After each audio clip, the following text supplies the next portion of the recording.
قابل قدر سامعین حضرات، آج ہم اس ویڈیو میں ایک بہت ہی اہم مسئلہ ذکر کرنے جا رہے ہیں، اور وہ اہم مسئلہ یہ ہے، اگر ہم 1 یا 2 رکعت کے بعد نماز میں شریک ہوتے ہیں، نماز میں شرکت کرتے ہیں اور بھول کر امام کے ساتھ سلام پھیر لیتے ہیں اور فوراً یاد آ جائے کہ 1 رکعت باقی ہے، تو اس کا کیا حکم ہے؟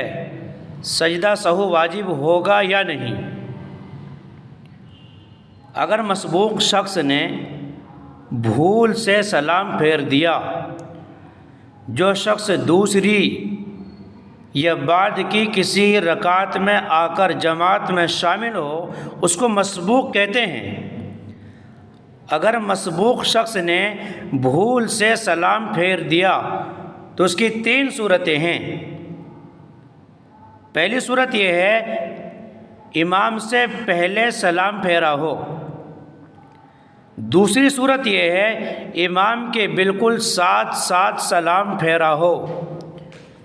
تیسری صورت یہ ہے، امام کے بعد سلام پھیرا ہو، جیسا کہ عام طور پر ہوتا ہے۔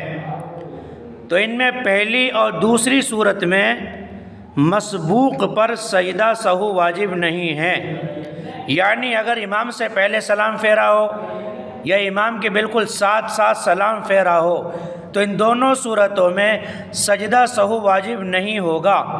اور اگر امام کے بعد سلام پھیرا، جیسا کہ عام طور پر ہوتا ہے، تو اس تیسری صورت میں سجدہ سہو واجب ہے، خواہ ایک طرف سلام پھیرا ہو یا دونوں طرف سلام پھیرا ہو۔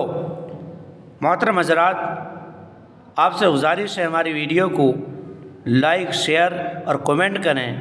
اگر آپ نئے ہیں، اسلامک ویڈیو کے لیے ہمارے چینل کو سبسکرائب ضرور کر لیں اور بیل آئیکن کا بٹن ضرور دبائیں، تاکہ ہماری ہر نئی ویڈیو کا نوٹیفیکیشن آپ تک پہنچ سکے۔